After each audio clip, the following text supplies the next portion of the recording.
What is going on, everybody? How are we all doing? And welcome back today to another FIFA 18 ratings prediction video. And this is going to be, as voted for by you guys, part 2 of the Man City predictions. I did part 1 of this the other day. If you did miss it, I'll put a link to that in the top right hand corner of your screen right now. And I was going to do another team or a league or something like that. I did a little straw poll on Twitter and you guys basically wanted to see more Man City predictions. So again, any other teams, leagues, anything like that that you want to see, leave it in the comment section down below. I will also be continuing with the top 30 countdown of players on FIFA 18. That will be coming out tomorrow, so keep an eye out for that. But the first player to kick things off in today's prediction video for Man City players is going to be Mr. David Silva. Had a fantastic season again. Well, I'll say fantastic. He got the Player of the Year award for us this year. He's had a good season. Not fantastic. Fantastic is a bit of a stretch, but still a consistently solid performer. And I actually think he's going to stay exactly the same for next year. It's not the most exciting start as far as the predictions go.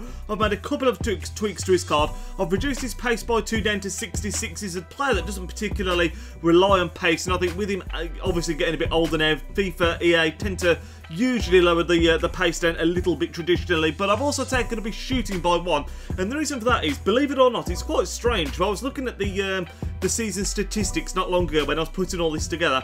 David Silva, the last 12 months, has actually scored more goals than he's produced assists, which is something that I don't think you particularly would expect, and yeah, for that reason I've taken his shooting up by 1 to 73. Like I say, lowered his pace by a couple to 66. However, I still think he's going to stay at the 87 rating. He's one of those, I don't think he's quite done enough to go up, but I don't think he's warranted a downgrade either at the same time. So David Silva staying as an 87, but lowering the pace and upping the shooting ever so slightly.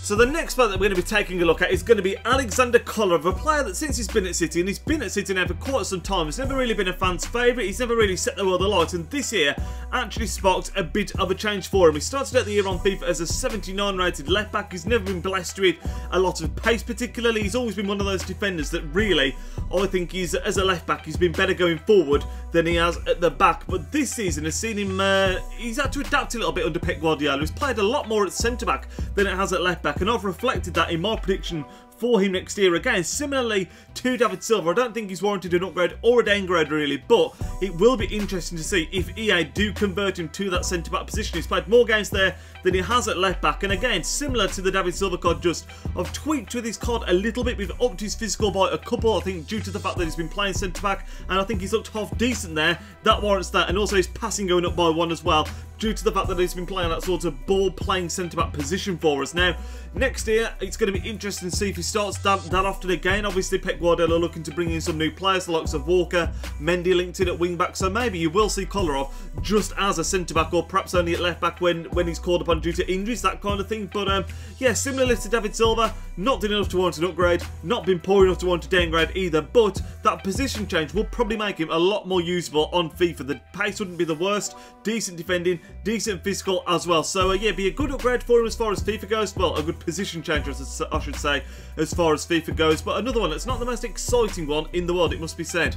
But now, as we go into the third player of today's prediction video, we are getting into some of the bigger hitters. The third one we're taking a look at is going to be Kevin De Bruyne. Had a fantastic season for us this year. He's actually a player that I thought was going to get the Player of the Year award. I was quite surprised when David Silva won it, to be honest. But as far as FIFA 17 goes, started out the year as an 88 rated cam, picked up 4 informs and a team of the season card. Of course, he got the most assists in the Premier League last season, which is a fantastic achievement, and I've reflected that in what I think his FIFA 18 card is going to look like, which is a little something like this. I've actually taken him up to an 89, which is a bold statement, I think, because, I mean, 89, 88 is already a high-rated player, 89 is an incredibly high-rated player, but I do think he does deserve it. So we've taken his overall up by 1, I've pushed up his dribbling by a couple and his passing by 2 as well. I think when you consider he's been the leading assist maker in the Premier League, and I think he's been, not just for last season, but in the past known for his passing as well. At Wolfsburg, he was like that. I think he set a record for the most assists ever in the Bundesliga. So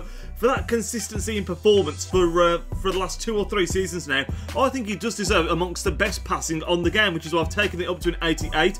Dribbling up to 86 as well. I think 84 dribbling was already quite low for him, so Some people might say maybe 85, 86 might be a little bit generous, but I think again he does deserve it. And the other thing I have tweaked on this card is I've made him a centre mid rather than a cam, because again that is where, similar to Kolarov, he's had to adapt his position this year, and he's played a lot more of a deep lying playmaker role rather than being someone that's in behind a striker. So I think you will see Kevin De Bruyne change to just that centre mid next year, but obviously you can still convert into that cam, which is where I think most people in regards to FIFA will play him. But the last thing I want to mention regarding De Bruyne is that weak foot. And last year he had a 5-star. He got downgraded to a 4-star weak foot on FIFA 17, and I thought that was incredibly harsh. I think he's one of the most two-footed players that you're ever going to be likely to see. So I'm hoping the next year they amend that as well and give him back that 5-star weak foot, which would again take that card to the next level. So in summary, I'm thinking and I'm hoping he's going to go up by 1. Passing is definitely due an increase, along with the dribbling, and hopefully as well, fingers crossed, for De Bruyne gets that 5-star weak foot back as well, and that will be an incredible card.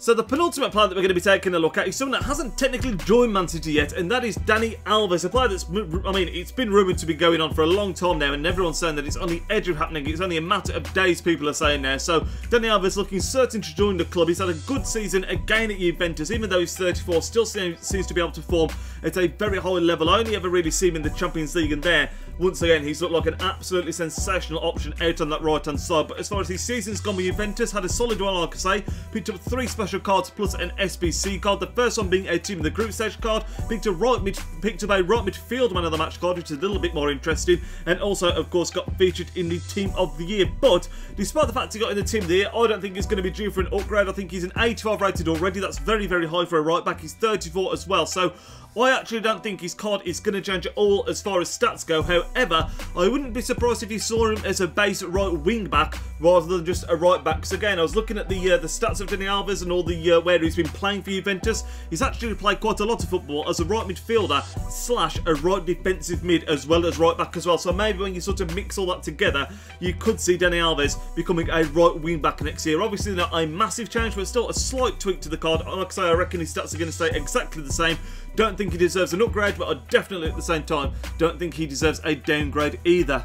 And the final player that we're going to be taking a look at today is going to be Sergio Aguero, a player that a while ago has actually been linked to away Man City, but it seems very clear now that he will be staying put with us, thankfully, for next season.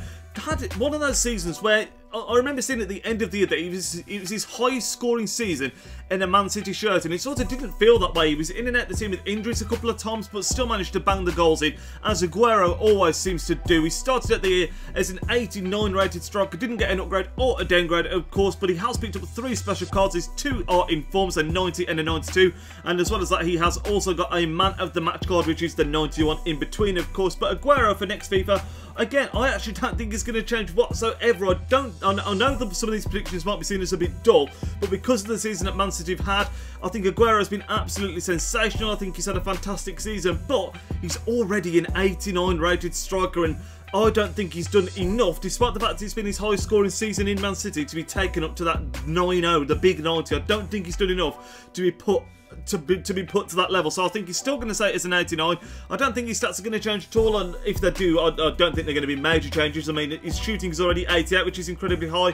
Pace is already fantastic, as well as his dribbling. So in all honesty, although he's had a fantastic season once again for City, I just can't see the card changing, because like I say, 89 is already incredibly high rated. But it really does depend if it's one of those years where FIFA just push everyone up or take everyone down. That does tend to happen sometimes in FIFAs. But that is going to end up the video, lads. Let me know what you thought of these predictions in the comment section down below. Any that you agree with, disagree with. I know a couple of these have been quite dull because I've not made many changes, but in all honesty, I didn't want to force changes upon the cards when I didn't think they were potentially, when they were necessarily deserved, if that makes sense. So I'd love to hear your thoughts in that comment section down below. Like I said at the start, let me know what teams or leagues or whatever you want to see me do next. I hope you all enjoyed it. Leave a big thumbs up if you did, and I will speak to you all next time, lads. Enjoy the rest of your weekend.